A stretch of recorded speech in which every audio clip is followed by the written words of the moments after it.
भवानी शंकर वंदे श्रद्धा विश्वास रूपिणौ याभ्यां विना न पश्यन्ति सिद्धः स्वान्तः स्थमीश्वरम। हर हर महादेव। जगत पिता शिव यूट्यूब चैनल में आप सभी भगवत प्रेमी दर्शकों का हार्दिक स्वागत है। भगवान श्री ओंकारेश्वर महादेव जी की कृपा से आप सभी स्वस्थ सकुशल और प्रसन्न होंगे, ऐसा मुझे विश्वास है। आप सभी दर्शक जन ये सोच रहे होंगे कि आज तो भगवत पथ प्रश्नोत्तरी के विशेषांक का दिन है, तो मैं आपको स्पष्ट कर दूं कि अधिकांश जो भी प्रश्न आए थे उसका उत्तर मैंने कमेंट के माध्यम से ही दे दिया। तो कोई खास ऐसे महत्वपूर्ण प्रश्न नहीं बचे रह गए थे जिसे मैं वीडियो में ले सकता। तो जब आगे आप दर्शकों के और अन्य महत्वपूर्ण प्रश्न आएंगे तो उसी के आधार पर भगवत पथ प्रश्नोत्तरी का अगला विशेषांक आएगा। बहुत से लोगों की ये जिज्ञासा रहती है कि भगवान शिव हमारे ऊपर कृपा कर रहे हैं तो उसके क्या संकेत हैं, क्या लक्षण हैं, हम ये कैसे जानेंगे। तो आज कोई बहुत विशेष महत्वपूर्ण प्रश्न नहीं थे, इसलिए प्रश्नोत्तरी की बजाय मैंने यही उचित समझा कि आज इसी विषय पर वीडियो बनाया जाए कि शिव जी की कृपा के संकेत क्या हैं। इस बार सिर्फ एक ही महत्वपूर्ण प्रश्न मुझे वीडियो में शामिल करने के योग्य मिला है, जिसका मैंने उत्तर भी दिया है, जो कि वीडियो के अंत में आपको मिलेगा। तो अधिक समय नष्ट ना करते हुए सीधा अपने विषय पर आते हैं। आज के वीडियो का शीर्षक ही है कि भगवान शिव जी की कृपा के क्या संकेत हैं या क्या लक्षण हैं। देखिए, शिव कृपा की कोई सीमा तो है नहीं। वो नाम जप के प्रभाव से भी आपको प्राप्त हो सकती है, मंत्र जाप के प्रभाव से प्राप्त हो सकती है, नियमित रूप से आप उनकी सेवा कर रहे हों तो भी प्राप्त हो सकती है। और शिव कृपा इतनी अद्भुत है कि वो जन्म जन्मांतरों तक आपका पीछा नहीं छोड़ती है। पूर्व जन्म में की हुई भक्ति वर्तमान में आपका अवश्य सहयोग करती है। शिव जी की कृपा किस रूप में आपके समक्ष आएगी, इसका निर्णय तो स्वयं शिव जी ही करेंगे, लेकिन पिछले अनुभवों से और जैसा कि पीछे के महापुरुषों ने बताया है और अन्य अनुभवतीत ज्ञान के आधार पर कुछ प्रमुख संकेत होते हैं, लक्षण होते हैं, जिससे ये स्पष्ट रूप से जाना जा सकता है कि किसी व्यक्ति विशेष के ऊपर कितनी शिव कृपा हो रही।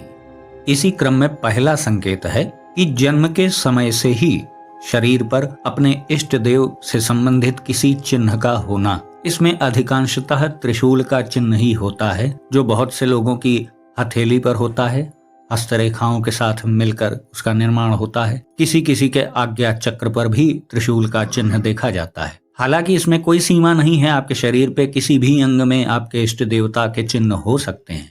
किसी के कंधे पर हो सकता है, किसी की पीठ पर हो सकता है, पेट पर हो सकता है, छाती, हाथ, पैर, जांघ कहीं भी हो सकता है, लेकिन अधिकांशतः हथेली पर और आज्ञा चक्र पर ही ये निशान देखने को मिलता है। और ये चिन्ह जन्म से ही मौजूद रहता है। और साथ ही ऐसा व्यक्ति यदि श्रावण के महीने में पैदा हुआ हो या सोमवार के दिन उसका जन्म हुआ हो तो ये संकेत और भी बलवान हो जाते हैं और भी विश्वसनीय हो जाते हैं। और इन्हीं लक्षणों के साथ ही साथ उस बालक का जन्म कर्क लग्न में हुआ हो और उसकी कुंडली में चंद्रमा यदि बलवान स्थिति में हो, तब तो आप बिल्कुल ही समझ लीजिए कि वो साक्षात शिव जी का ही एक गण है, जो किसी कर्मवशात, प्रारब्धवशात किसी कारण से मृत्युलोक में आया है। दूसरा महत्वपूर्ण संकेत है जिसके ऊपर शिव कृपा हो चुकी है, तो ये आप ध्यान दीजिएगा, उसके नेत्र बहुत तेजस्वी हो जाते हैं। उसके नेत्र में अद्भुत तीक्ष्ण तेज होता है, जिससे निगाह मिला पाना थोड़ा कठिन होता है। हालांकि ये संकेत भैरव बाबा की कृपा का भी होता है। भैरव बाबा की कृपा भी आपकी आंखों से ही स्पष्ट रूप से 1 सेकंड में पता चल जाती है। ऐसा व्यक्ति यदि निगाह मिलाकर किसी को कुछ भी कह देता है तो निश्चित रूप से सुनने वाले के हृदय पर उसका बड़ा गहरा असर पड़ता है। ये तो अलग बात है कि वो उसकी बात को फॉलो करेगा कि नहीं करेगा, लेकिन महत्वपूर्ण बात तो यहीं से पता चल रही है ना कि ऐसा व्यक्ति यदि किसी से निगाह मिलाकर कुछ कह दे तो वो उसको महत्व देता है। बाद में भले वो उसके सामने से हट जाए तो प्रभाव भी हट जाएगा, लेकिन जब तक वो उसके सामने रहेगा तो आप जान लीजिए उससे निगाह मिला नहीं पाएगा और उसके पक्ष में ही बात करेगा। वो दृष्टि की शक्ति बड़ी विलक्षण होती है। ये संकेत तो जो मैं बता रहा हूँ ये बड़े प्रारंभिक स्तर के हैं। यदि इनकी क्षमता को तप और साधना के द्वारा और बढ़ाया जाए तो दृष्टि की क्षमता और शक्ति तो इतनी है कि आप 10 फीट दूर एक दिए को रख दीजिए और आप अपनी दृष्टि उस पर टिका दीजिए, तो बस कुछ ही देर में वो दीपक प्रज्वलित हो जाएगा। दृष्टि में वो शक्ति होती है, ये स्थूल शक्ति नहीं है। इसके पीछे तो मुख्य कारण रूप से आपके इष्ट देवता की ही शक्ति होती है। अब तीसरा संकेत क्या है, जो कि बड़ा सामान्य है, जो अधिकांशतः हर स्तर के शिव भक्त को अवश्य ही देखने को मिलता है, वो है भगवान शिव से संबंधित स्वप्न का आना। मैं अपने अनुभवतीत ज्ञान के आधार पर आपको बता रहा हूँ कि शिव जी से जुड़े जो भी स्वप्न होते हैं उसमें अधिकांशतः लोगों को शिवलिंग और सर्प के दर्शन होते हैं। प्रारंभिक स्तर पे तो ऐसे ही स्वप्नों के संकेत आपको मिलते हैं। स्वप्न और गहरे होने लग जाते हैं तो इस प्रकार का स्वप्न अवश्य आता है जिसमें आपको बड़ी बड़ी जटाएं रखे हुए, बड़ी बड़ी दाढ़ियां रखे हुए और भगवा वस्त्र पहने हुए साधु संत, अघोरी, नागा साधु ये सब दिखाई देते हैं। इसको कैसे स्वप्न आएंगे, इसका बहुत गहरा संबंध व्यक्ति के अवचेतन मन से भी होता है और उसकी चित्त वृत्तियों से होता है। वो कैसी परिस्थिति में जीवन यापन कर रहा है, उसके आसपास का वातावरण कैसा है, इन सब का भी महत्व होता है। लेकिन लगभग स्वप्न इसी प्रकार के रहते हैं। ऐसा मैं इसलिए भी कह रहा हूँ क्योंकि कोई कह सकता है कि मुझे तो शिव जी के तीर्थ स्थानों के दर्शन होते हैं स्वप्न में। कोई कह सकता है कि मुझे विविध प्रकार के साधु मिलते हैं स्वप्न में जो मुझे बार बार किसी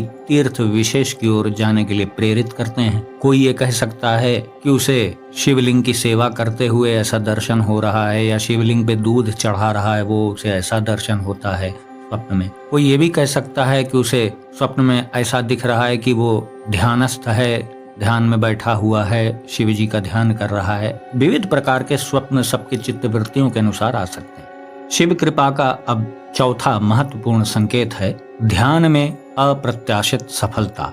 महादेव जी की कृपा यदि आपके ऊपर है तो निश्चित रूप से आपकी ध्यान साधना आदि इन सब प्रक्रियाओं में भी रुचि अवश्य ही होगी और आप ध्यान करने के लिए उद्यत होंगे तो सभी परिस्थितियां उसके अनुकूल होने लगेंगी और आप जैसे ही ध्यान में बैठेंगे तो बहुत ही न्यूनतम प्रयास से ही आप ध्यान में प्रवेश कर पाएंगे और परिणाम स्वरूप आपकी एकाग्रता और स्मरण शक्ति भी बहुत द्रुत गति से बढ़ती चली जाएगी। अब यहाँ पर पुनः एक प्रश्न पैदा होता है कि कोई दर्शक ये कह सकता है कि जो आपने पहले 3 संकेत बताए वो तो मुझे मेरे अंदर दिखते हैं, लेकिन ये चौथा संकेत जो ध्यान करने वाला आप बता रहे हैं, मैं तो ध्यान नहीं करता हूँ, तो क्या मेरे ऊपर कृपा कम हो रही है? तो मैं आपको स्पष्ट कर दूं कि जितने भी लक्षण मैंने बताए और आगे भी बताऊंगा, इनमें सारे के सारे आपके अंदर हों ये आवश्यक नहीं है। इसमें से 2, 4, 5, 6 लक्षण भी यदि आपके अंदर हैं तो निश्चित रूप से ये बिल्कुल स्पष्ट है कि आपके ऊपर अद्भुत शिव कृपा है। ये जो 4 संकेत मैं अभी बता चुका हूँ, इनमें से भी अगर कोई 2 संकेत आपके अंदर हैं तो निश्चित रूप से कहा जा सकता है कि आपके ऊपर शिव कृपा है। अब 5वें महत्वपूर्ण संकेत की ओर बढ़ते हैं, वो है मित भाषिता यानी कम बोलना, एकांत प्रियता। दरअसल ऐसा व्यक्ति दुनिया की असलियत को समझ चुका रहता है और ये अच्छे से उसे पता होता है कि इस दुनिया में जो आज है वो कल रहने वाला नहीं है, सब कुछ ही क्षण भंगुर है। इतने गहरे रहस्य को जान लेने के बाद उसे किसी यार, मित्र, रिश्तेदार, नातेदार इन सब में बहुत रुचि नहीं रह जाती है और ना इनसे बहुत ज्यादा वार्ता करने का मन होता है। शत्रुता तो बिल्कुल नहीं करता किसी से, लेकिन उसकी रुचि बहुत नहीं रह जाती है। अपनी मित्र मंडली में बैठो, बात करो, हंसी ठहाके लगाओ, ऐसा स्वभाव उसका रह नहीं जाता है। बहुत गंभीर रस से परिपूर्ण हो जाता है और शिव कृपा के द्वारा तो उसके कुसंग का नाश पहले ही हो चुका रहता है। भगवान महादेव जी की कृपा का अगला 6वां संकेत क्या है? वो है अभूतपूर्व शांति। शांति क्या होती है ये तो वही बता सकता है जो उसे महसूस कर रहा है। संसार में अधिकांश लोग शांति का सही अर्थ समझ ही नहीं पाते हैं क्योंकि वो कभी शांत रहे ही नहीं जब से उन्होंने होश संभाला है, क्योंकि मनुष्य जीवन है ही अशांतियों से भरा हुआ। अधिकांशतः संसारी लोग शांति को बाहरी अर्थ में लेते हैं कि जहाँ कोई शोर ना हो, बिल्कुल शांत स्थान हो, लेकिन शिव कृपा से जो अभूतपूर्व शांति प्राप्त होती है वो आंतरिक शांति होती है। उसका बाहरी दुनिया से कोई लेना देना नहीं होता है। बाहर कितने भी ढोल नगाड़े बजते हों, उसके मन में एक चिरस्थायी शांति होती है। शांति उसी को तो प्राप्त होगी जिसने माया के बंधन को काट दिया। जो कोई अभी अमुक वस्तु के लिए आकर्षित हो रहा है, थोड़ी देर बाद किसी अन्य वस्तु के लिए आकर्षित हो रहा है, विभिन्न प्रकार की उसके मन में इच्छाएं हैं, उसका मन उठा पटक में लगा हुआ है, वो जान ही कैसे सकता है कि शांति क्या होती है? ये तो वही जानेगा जिसे प्रभु ने अपनी कृपा स्वरूप प्रदान कर दिया। इसी शांति के चलते वो व्यक्ति थोड़ा दीर्घ सूत्री हो जाता है। अब इसे कुछ लोग अच्छा लक्षण नहीं मानते हैं। दीर्घ सूत्री होने से मतलब है वो हर कार्य को बहुत इत्मीनान से करता है, क्योंकि उसके आंतरिक मन में भागा दौड़ी खत्म हो जाती है और बाहर भौतिक रूप से उसकी दौड़ भाग समाप्त हो चुकी रहती है। तो वो हर कार्य को बड़े इत्मीनान से करता है, बहुत तन्मयता के साथ करता है। तो उसको थोड़ा कार्य करने में अन्य लोगों की अपेक्षा थोड़ा सा अधिक वक्त लगता है। गौर से देखिए तो ये कोई बुरा लक्षण नहीं है, ये तो वही है जो पहले से होता चला आया है। क्योंकि आज आधुनिक युग है तो आप हर कार्य को बड़ी द्रुत गति से कर पा रहे हैं विभिन्न साधनों के माध्यम से, तो आपको वो चिर शांति प्राप्त किया हुआ व्यक्ति दीर्घ सूत्री या साफ शब्दों में कहें तो आलसी प्रतीत होता है। जबकि आलसी वो नहीं है, बल्कि आपने प्राकृतिक विधानों को छोड़कर आधुनिकता को अपना लिया है। हर काम को हड़बड़ाहट में आप करने लगे हैं तो आप उसी को सही मान बैठे, जबकि कर वही व्यक्ति सही रहा है। अरे भाई, पिक्चर को थोड़ा रिवर्स करिए ना।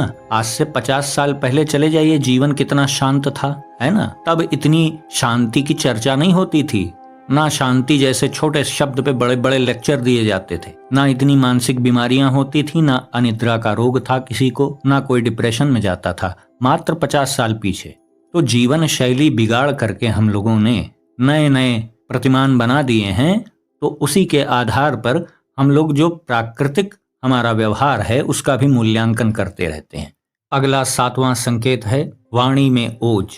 वाणी में एक अलग ही प्रभाव आपको देखने को मिलेगा, जिसका हाथ महादेव जी ने थाम लिया है। उनकी वाणी में एक चुंबकत्व होता है। किसी भी माध्यम के द्वारा उनकी वाणी व्यक्तियों तक पहुंचती है तो वो उन्हें अपनी ओर आकर्षित कर लेती है। और सिर्फ आकर्षण ही उनकी वाणी का गुण नहीं होता है, उनकी वाणी में एक औषधीय गुण होता है जो किसी भी दुखी से दुखी व्यक्ति को ऊर्जा से भरपूर कर देता है।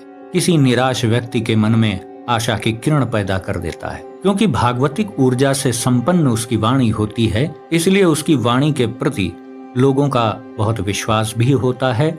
और अपनी वाक पटुता, वाक चातुर्य से ही आप बहुत से कार्यों में सफल हो जाते हैं। और कहीं ऐसा व्यक्ति यदि ईश्वर का गुणगान अपनी वाणी से करता है, वेद मंत्रों का उच्चारण करता है, महान धार्मिक ग्रंथों के श्लोकों का पाठ करता है, तो उसमें भी एक विलक्षण ऊर्जा उत्पन्न होती है जो सुनने वाले को, चाहे कितना भी अश्रद्धावंत व्यक्ति वो हो, उसके अंदर भी एक आकर्षण, चाहे उतनी देर के लिए ही सही, वो पैदा कर देती है। 8वां संकेत जो है वो शिव कृपा का बड़ा ही महत्वपूर्ण संकेत है और अवश्य ही हर शिव भक्त के अंदर ये लक्षण देखने को मिलता है। वो है दुनिया से मोह भंग होना। जिसके ऊपर महादेव जी की कृपा हो गई, उसे बहुत अच्छे से इस संसार के सबसे महत्वपूर्ण स्थान श्मशान घाट का महत्व पता चल जाता है। सामान्य व्यक्ति तो श्मशान घाट के नाम से ही थोड़ा विचित्र प्रकार का अनुभव करने लगते हैं। बहुत से लोगों को आपने देखा होगा जो राह में जा रहे हैं और कहीं आसपास श्मशान है, अगर अंधेरा हो चुका है तो वो थोड़ा भयभीत होते हैं। ये सब लक्षण शिव भक्त में आपको नहीं दिखाई देंगे, बल्कि भयभीत होने के स्थान पर वो श्मशान की पवित्र भूमि से एक प्रेरणा लेता है कि यही सबका अंतिम गंतव्य है। इसे बहुत गहराई से वो महसूस करता है। फलस्वरूप क्या होता है कि उससे पाप कर्म होना बंद हो जाते हैं। मृत्यु का भय जिसे है वो पाप कर्म कभी करता नहीं है। प्रारब्ध वशात उससे हो जाए वो बात अलग है, रुचि लेकर के आनंद लेते हुए पाप कर्म वो कभी नहीं कर सकता। दुनिया से मोह भंग होने के परिणाम स्वरूप ही उसके अंदर वैराग्य की भावना भी प्रबल रूप से बलवान होने लगती है। 9वां महत्वपूर्ण संकेत है सेवा भावना की जागृति। जीवों के प्रति सेवा की भावना, दीन दुखी मनुष्यों के प्रति सेवा की भावना, साधु संतों के प्रति सेवा की भावना, अपने इष्ट देव से जुड़े हुए व्यक्तियों को वो अपना समझने लगता है, उनके प्रति भी सेवा का भाव रखता है, आदर का भाव रखता है। उसके मन में हर प्राणी मात्र की सेवा का भाव जागृत होता है। इस संकेत को मुख्यतः 2 भागों में बांटा जा सकता है। एक भाग में यह है कि आप जीव सेवा के प्रति आकर्षित होते हैं। दूसरा यह है कि आप अपने इष्ट देव की प्रकट सेवा के प्रति आकर्षित होने लगते हैं। तो अपनी आर्थिक क्षमता के अनुसार हर व्यक्ति ही जिस पे शिव कृपा हो चुकी है तो वो सेवा कार्य करता है, चाहे वो धन व्यय करके किसी की सेवा कर पा रहा हो, चाहे बहुत न्यूनतम व्यय के साथ अपने इष्ट देव की ही मात्र सेवा कर रहा हो। इन सभी संकेतों में जो अगला 10वां संकेत है वो बहुत ही महत्वपूर्ण है और वो है आपके जीवन में किसी मार्गदर्शक का प्रवेश। कोई गुरु, कोई महात्मा, कोई महापुरुष, कोई दिग्दर्शक, कोई मार्गदर्शक ऐसा अवश्य आपसे शिव कृपा के स्वरूप टकराता है, भेंट करता है। किसी भी माध्यम से आपको प्राप्त हो सकता है जो बहुत लंबे समय से आपके अनुत्तरित प्रश्नों का संतोषपूर्ण तरीके से समाधान करता है। ये शिव कृपा का बहुत ही जबरदस्त संकेत है कि आपकी जिज्ञासा को मिटाने वाला एक सटीक व्यक्ति आपको प्राप्त हो जाए। अब वो आपका गुरु भी हो सकता है, मित्र हो सकता है, मार्गदर्शक हो सकता है, कोई भी हो सकता है। शिव जी की कृपा की कोई सीमा नहीं है, ना कोई बंधन है, वो कहीं से भी किसी रूप में प्राप्त हो सकती है। और यदि कहीं महादेव जी की असीमित कृपा यदि आपके ऊपर हो गई तो वो आपके मार्गदर्शन हेतु अपने किसी एक गण को ही आपके लिए नियुक्त कर देंगे जो आपके तपोबल के अनुसार आपकी प्रत्यक्ष या अप्रत्यक्ष रूप से सहयोग सहायता करता रहेगा। हालांकि एक बहुत ही गंभीर और रहस्यमयी विषय है, इस पे मैं बहुत अधिक सार्वजनिक स्थान पे नहीं बोल सकता हूँ। बस इतना जान लीजिए कि जब प्रभु मार्गदर्शन देने पे आते हैं तो वो किसी भी स्तर तक जा करके आपका मार्गदर्शन करा सकते हैं। अब कोई यहाँ कह सकता है कि क्या प्रामाणिकता है इस बात की, कैसे विश्वास कर लिया जाए कि ऐसा होता है। तो एक मर्यादा के तहत मैं बता चुका हूँ कि मैं इस विषय पर सार्वजनिक स्थान पर नहीं बोल सकता हूँ, लेकिन उदाहरण के स्वरूप आप इतना ही समझ लीजिए, श्री हरि विष्णु जब रामावतार में आए, मनुष्य अवतार लिया, तो उनके सहायतार्थ सबसे बड़ी शक्ति कौन थी और वो किसकी थी, इस पे विचार कर लीजिएगा। बाकी आप स्वयं समझदार हैं, थोड़े कहे को ज्यादा समझिएगा। बस इतना समझ लीजिए कि प्रभु यदि आप पे निहालो निहाल हो गए, प्रसन्न हो गए, तो महादेव जी का ये अद्भुत स्वभाव है कि वो अपने भक्तों के भक्त बन जाते हैं। श्री राम जी और हनुमान जी का संबंध सोचिए और अपने मन में इस पे विचार कीजिए तो ये बात एकदम सत्य समझ में आती है। शिव कृपा का अगला संकेत है कि शैव भक्ति मार्ग से जुड़े हुए साधु संतों को आप देखते हैं, उनका जयकारा लगाते हुए भक्तों को आप देखते हैं, तो आपका हृदय आनंद से भर उठता है। उसका वर्णन तो किया ही नहीं जा सकता है और उसका अनुभव भी मात्र वही कर सकता है जो इस स्तर पर है या जिसे प्रभु की अद्भुत कृपा इस संकेत के माध्यम से प्राप्त हो रही है। कहीं कोई शिव जी का कीर्तन कर रहा है, उनका गुणगान कर रहा है, उनका भजन गा रहा है, चाहे आप किसी भी माध्यम से भजन को सुन रहे हो, म्यूजिक सिस्टम पर या रियल लाइफ में देख रहे हो, आप उस भजन के शब्दों से भाव विभोर हो उठते हैं और उन कीर्तन भजन करने वाले व्यक्तियों के प्रति आपकी श्रद्धा, आपका प्रेम बढ़ने लगता है। शिव जी की अद्भुत कृपा का जो 12वां संकेत है वो प्रारंभिक स्तर के साधक में भी आपको दिखाई देगा और उच्चस्थ स्थिति वाले साधक में भी ये दिखाई देगा। और वो लक्षण है, बहुत साफ शब्दों में मैं कह रहा हूँ, अपने अपने मन में झांक के देख लीजिएगा। अपने इष्ट देव की नकल करना यानी शिव जी की नकल करना, ये बहुत ही सौभाग्यशाली लोगों के अंदर ये स्वभाव आता है कि वो अपने इष्ट देव के जैसा बनना चाहते हैं। अरे भाई, राम का भक्त राम जैसा बनना चाहे, कृष्ण का भक्त कृष्ण जैसा बनना चाहे, शिव जी का भक्त शिव जी जैसा महातपस्वी बनना चाहे, तो ये तो परम सौभाग्य का लक्षण है। हालांकि प्रारंभिक स्तर के साधकों में लोकरंजन के उद्देश्य से ये भाव रहता है कि अपने महादेव के जैसा ही त्रिपुंड लगाऊं, उनके जैसा ही वार्तालाप करूं, हाव भाव वैसा रखूं। लेकिन उच्च स्तर के जो साधक होते हैं वो महादेव के स्वभावगत गुणों से प्रभावित होते हैं और महादेव जी के बाहरी विग्रह की वो नकल नहीं करते, उनके सिद्धांतों पर अक्षरशः चलने का वो भरसक प्रयास करते हैं। ये संकेत भी शिव जी की कृपा का बहुत महत्वपूर्ण संकेत है। मैं यहाँ पर पुनः स्पष्ट कर दूं कि जितने भी ये 12 संकेत मैंने आपको बताए हैं, आवश्यक नहीं है कि सबके सब ये आपके अंदर हों।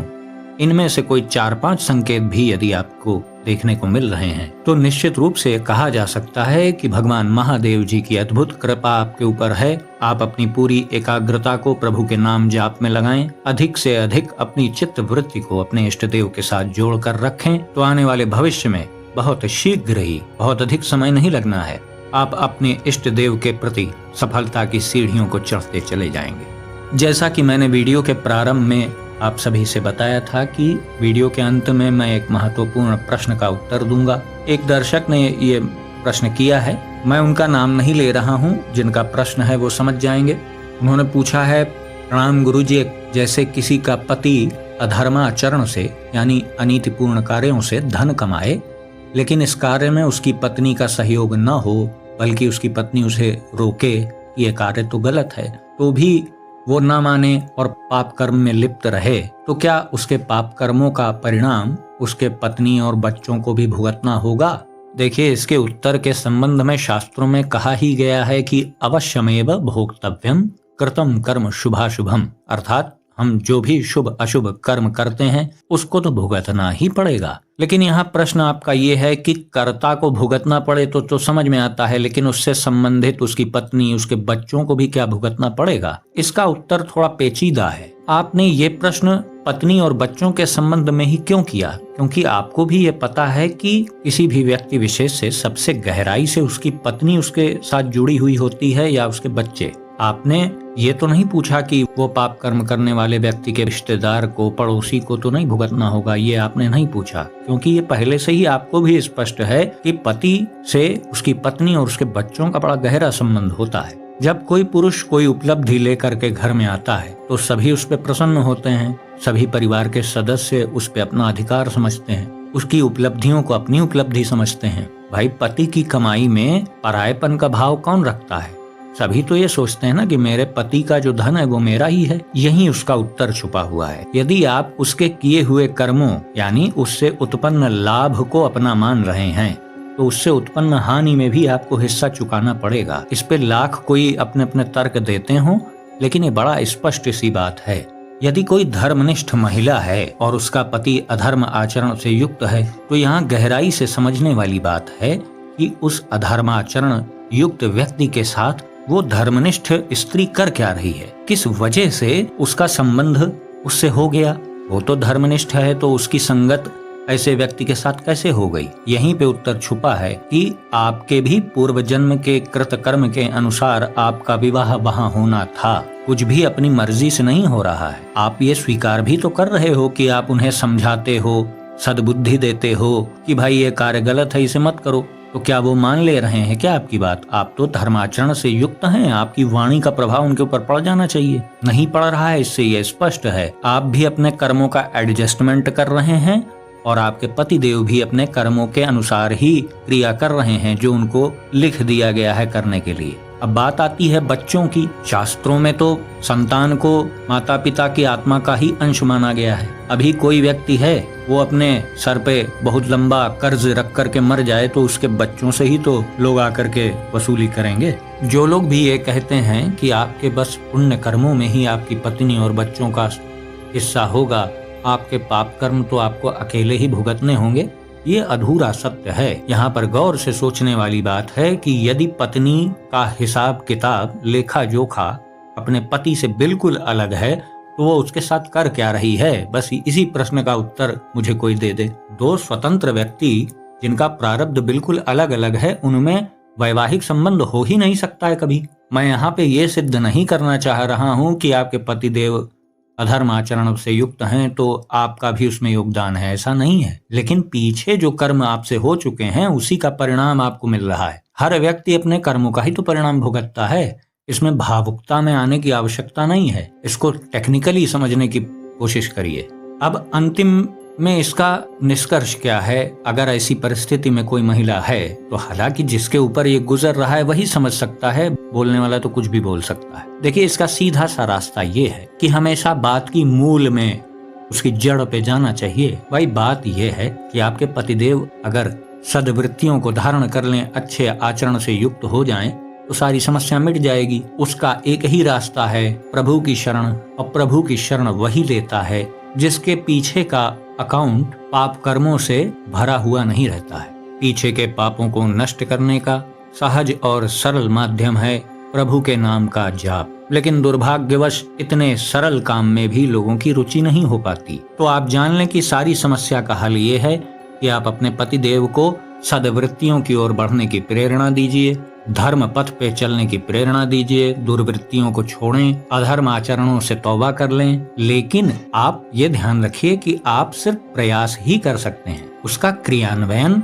होगा कि नहीं होगा ये तो उनकी चित्तवृत्ति पे निर्भर है कि वो आपकी बात को कितना एक्सेप्ट कर रहे हैं। और बहुत हद तक इस बात का भी योगदान है कि उनका पिछला लेखा जोखा इस बात की अनुमति देता भी है कि नहीं। अगर सिर्फ कहने से किसी के कोई धर्म मार्ग पे चला जाता तो आप देखते हैं ना कितने बड़े बड़े कथा पंडाल लग रहे हैं, वहाँ सब अच्छी बातें ही तो सुनाई जाती हैं। लाखों की भीड़ जाती है, जितनी देर वहाँ बैठे रहते हैं सब आनंद में मग्न रहते हैं और जैसे अपने अपने घर की ओर जाते हैं सब माया में लिप्त हो जाते हैं। तो यहाँ ध्यान देने वाली बात यह है, सद्प्रेरणाएं, किसी की सलाह हमें मार्ग दिखाती है, लेकिन चलना हमें स्वयं होता है। और धर्म पथ पर तो अपनी इच्छा से चलने का प्रश्न ही नहीं है, उसमें पीछे के किए हुए कृत कर्मों का बहुत बड़ा योगदान होता है। आज सब कुछ परिस्थितियां अनुकूल हैं, इसलिए आप चाहे जो कर लीजिए, थोड़ा सा चूड़ी टाइट भगवान करते हैं तो सबको समझ में आ जाता है। मूल बात जो फाइनल है वो मैं अब आपको बता दे रहा हूँ। यदि वो आपके समझाने से समझ गए अच्छी बात है, अगर नहीं समझे तो फिर प्रभु उनको अपने हिसाब से समझाएगा। क्योंकि सृष्टि में इतिहास उठा के देख लीजिए, जो कृपा से नहीं माना तो फिर उसे दंड से मानना पड़ता है। तो बेहतर है कि आप ये सब बातें ही मत सोचिए कि किसके कर्म किसे प्रभाव देंगे। आपको अपना मनुष्य तन मिला है, आप अच्छी खेती करिए, अच्छी फसल पैदा होगी। बच्चों को अच्छी शिक्षा दीजिए, अच्छे आचरण से युक्त बनाइए, उन्हें भी भगवत मार्ग में लगाइए, उन्हें भी मनुष्य जीवन का महत्व समझाइए और सत्कर्मों का महत्व समझाइए। सबको अपने किए हुए कर्मों का भुगतान करना है। किसी दूसरे का पाप किसी का जीवन बर्बाद कर दे ऐसा हो भी नहीं सकता है। लेकिन ये मैं जरूर कहूंगा कि पति पत्नी और बच्चों का संबंध बहुत गहरा होता है, इसलिए इनमें एक दूसरे के कर्मों का प्रभाव एक दूसरे पर पड़ता अवश्य है। तो आज का वीडियो हम यहीं समाप्त करेंगे। आशा करता हूं कि शिव कृपा के संकेतों से संबंधित जो भी जानकारी आज इस वीडियो में आपको दी गई वो आपको अच्छी लगी होगी। और यदि आपको वीडियो पसंद आया हो तो इसे लाइक करें, अपने मित्रों बंधु बांधवों के साथ शेयर करें। और यदि आप चैनल पर पहली बार आए हैं तो चैनल को कृपया सब्सक्राइब करें और बेल आइकन को भी प्रेस कर दीजिएगा। तो बाबा विश्वनाथ जी से मैं ऐसी प्रार्थना करता हूं कि वो आप सभी दर्शकों को स्वस्थ, सुखी और ऊर्जावान बनाए रखें। तो मिलते हैं अगले वीडियो में एक नई और अद्भुत जानकारी के साथ। तब तक के लिए आप सभी भगवत प्रेमी भक्तों को हर हर महादेव।